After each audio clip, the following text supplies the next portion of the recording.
Welcome back, listeners, to Sandman Stories Presents, a folklore podcast where I read you to sleep or until the next story. I'm your host, Dustin. Today, in episode 267, we're back in the book of Yoruba legends written down by M.I. Ogumefu. We have 6 stories concerning Tortoise and his mischief. Story 1 sees people trying to kill Tortoise, but none are able to. In the next 4 stories, we see Tortoise acting a lot like Anansi. And in the final story, we see what happens when Tortoise gets greedy. Okay, let's begin. Story 1. The 3 Deaths of Tortoise. Tortoise had many enemies, and they plotted together to kill him. One night, when Tortoise was asleep in his hut, they set it on fire, and as the flames leapt up, they said to one another, "There is no way for him to get out. Surely he will die." But Tortoise tucked himself into his shell and was untouched by the fire.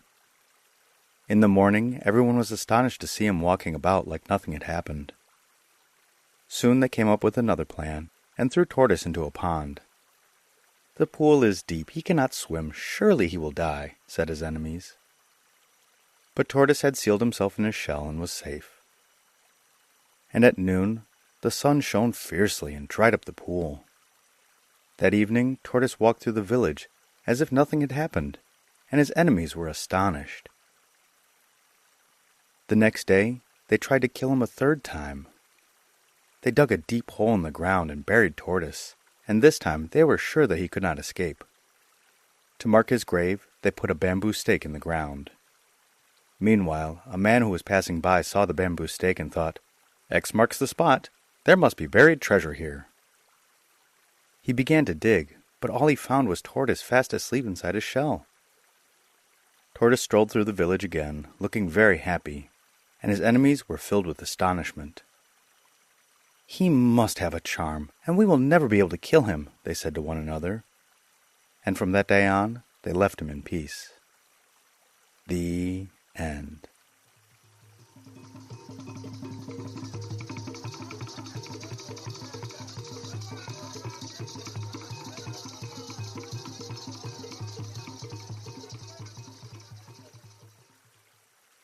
Okay, and story number 2, Tortoise and the Cock.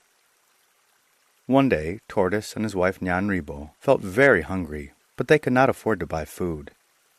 And while they were discussing what might be done, Tortoise heard a cock crowing, and it gave him an idea. He went to the cock and said, "I have to warn you. I heard the farmer asking his wife for chicken dinner tomorrow." Hearing this news, the chickens were all trying to guess which one of their number would be the next on a plate. Tortoise replied, "The farmer's chicken said that the first chicken to cluck or to crow would be put in the pot before lunch was over." Naturally, the chickens decided to be absolutely silent. Very early the next morning, Tortoise went creeping among the chickens and stole all the eggs from their nests, taking them to his own house. Well, the cock wanted to sound the alarm, but he was afraid to crow, and the hens were afraid to cluck, and when the farmer's wife came to collect the eggs, she found that they were all gone. At this, she flew into a rage and killed every chicken instead of just one, and while the farmer and his wife had a chicken feast, Tortoise and Nyanribo invited their friends to an egg feast. The end.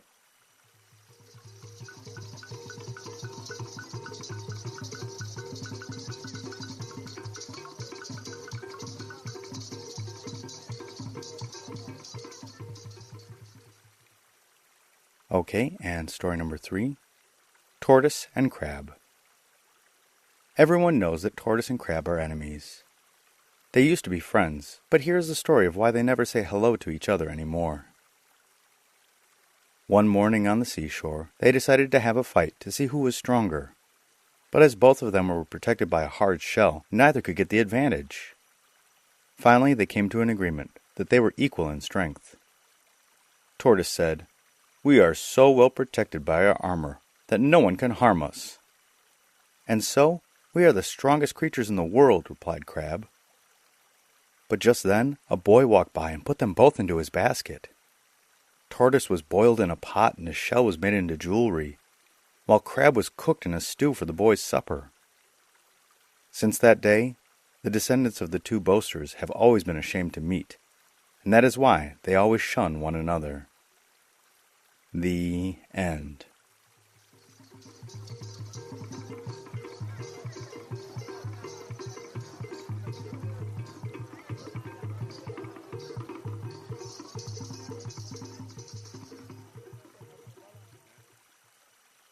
Okay, and story number 4, Tortoise and the Pigeon. Tortoise and Pigeon were often seen walking together. They were friends, but Tortoise treated his friend rather badly and often played tricks on him.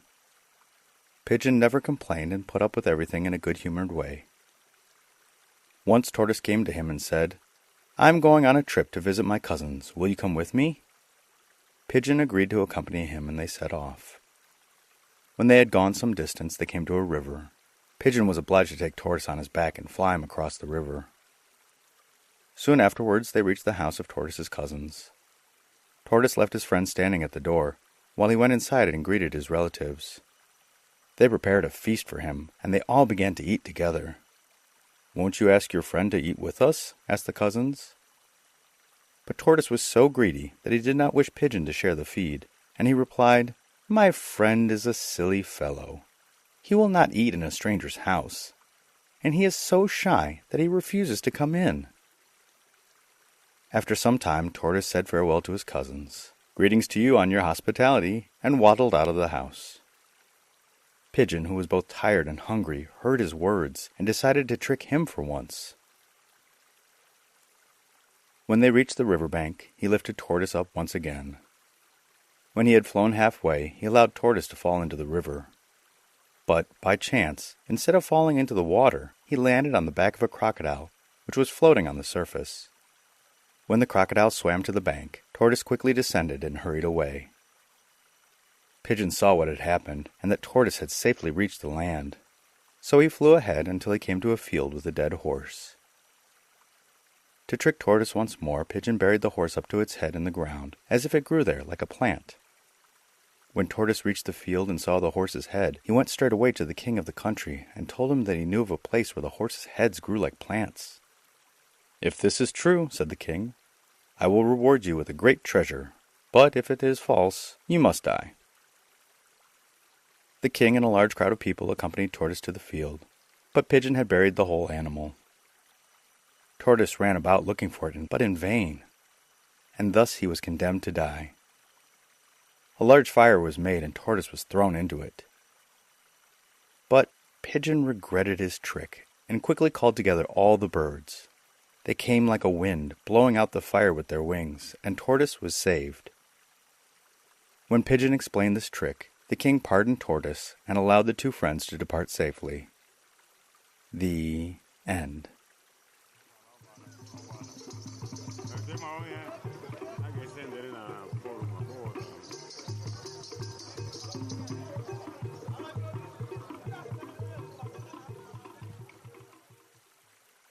Okay, story number 5, Tortoise and the Whip Tree.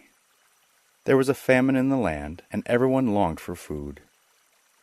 Each day Tortoise went into the forest to see what he could find to eat, but every evening he came home discouraged with only a few herbs and dried up kernels for his family. His wife, Nyanribo, wished that he could bring back more than just a few musty morsels. One day, as he walked through a grove, he saw two trees close together. A small stunted tree and a big tree with thick foliage and spreading branches.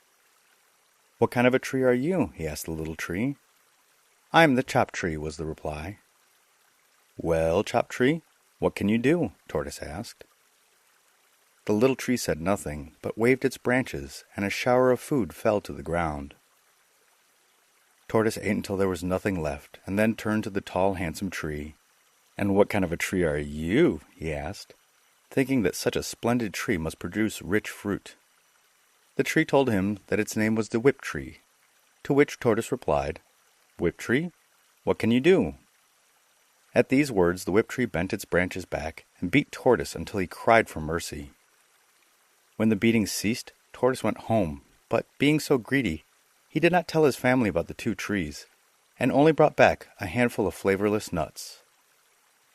After that, every day he went to the Chop Tree and feasted to its heart's content, while his family and everyone else, including the king, became thin and meager. Tortoise got fatter and more prosperous daily, until Nyanribo began to suspect that something was wrong. One day Nyanribo resolved to follow him into the forest, and she was greatly surprised when she saw her husband stand under the little tree and say, "Tree, do your duty." The branches waved, and the rich feast fell to the ground. Nyanribo cried out in astonishment and reproached her husband for his greediness. She hastened back to town and returned with the whole family of children and cousins. She stood under the chopped tree and said, "Tree, do your duty." When the food fell down, they all partook in the feast. But Tortoise was displeased, and he exclaimed, "Why don't you stand under the tall, handsome tree and get your reward?" Hearing this, they all went to stand under the whip tree, and Nyanribo again cried, "Tree, do your duty." Alas, the branches began to beat them all soundly until they died. Tortoise was alarmed by this and hastily returned to his house. But soon the neighbors noticed that his wife and family were missing, and the king ordered Tortoise to account for their disappearance. Tortoise led the king and all the nobles and the citizens into the forest, and when they gathered under the chop tree, he cried out, "Tree, do your duty." And as before, a feast appeared, which the hungry people soon devoured. Tortoise then asked them to stand underneath the other tree, and this they were eager to do.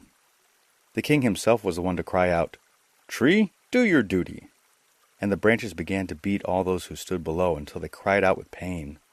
In a great rage, the people hunted for Tortoise, wanting to kill him, but he hid inside his shell in a secret place, and they could not harm him. He stayed hidden until the king died, and a new king was found, and he thought it was safe to show his face in the town again. But whenever he hears chop and whip, he hides in his shell, thinking he is in danger. The end.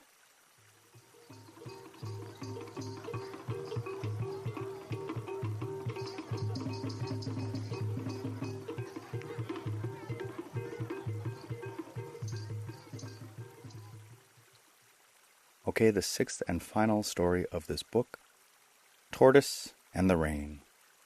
Tortoise and a cloud once made the following agreement. Whenever Tortoise wanted fine weather, he was to stand outside his house and call, "Pass, pass," and then the cloud would roll away and allow the sun to shine. And when Tortoise desired rain, he was to cry, "Fall, fall," and the rain would pour down. In payment for this service, Tortoise was to place a certain number of cowries on the ground each time. Tortoise was delighted with this arrangement, and at first he duly placed the sum of money on the ground every time he asked Cloud for fine or wet weather. One day, on the occasion of the chief's wedding, the sky was very cloudy, and it seemed like it was going to rain. Tortoise heard the chief complaining, "We have hired the drummers for a great deal of money, but if it rains, nobody will come to see the maidens dance at my wedding." Tortoise went to the chief and said, "If you give me a few shells, I'll hold the clouds back with my hard shell, and the wedding will be sunny." The chief readily agreed to pay the cowries Tortoise demanded, and Tortoise stood at the back of his hut and cried to the cloud, "Pass, pass." The cloud gently rolled back, and the sun shone brightly, and the wedding took place with much rejoicing. But Tortoise did not lay any money on the ground, and instead he kept the whole amount for himself. The next day a man came to Tortoise's house and offered him riches if he could cause the rain to fall. He said, "My fish traps are too high on the bank, but if it rains the river will rise, and the fish will swim into my baskets." "Very well," replied the Tortoise, "I will throw a spear into the clouds, and the rain will fall." Then he stood back at the back of his house, where he could not be seen, and cried to the cloud, "Fall, fall," and it began to pour with rain. But again he neglected to lay money on the ground and kept it all for himself. Soon he grew rich and famous, and almost every day someone asked him for fine or rainy weather. He stored many bags of cowries in his house and gave nothing to the cloud. When two people asked him for rain and sunshine on the same day, Tortoise pretended that he had grown tired from holding the clouds on his back, and so the rain fell. But after some time, seeing how rich Tortoise became, the hard-working cloud was angry and decided to punish him. One day, Tortoise wanted to go on vacation with his family, so he stood outside his house and cried, "Pass, pass, let the sun shine on my journey." But as soon as he had set out, the cloud turned black again, and rain poured down in torrents, causing a great flood in the town, and the whole family was swept out to sea. The End.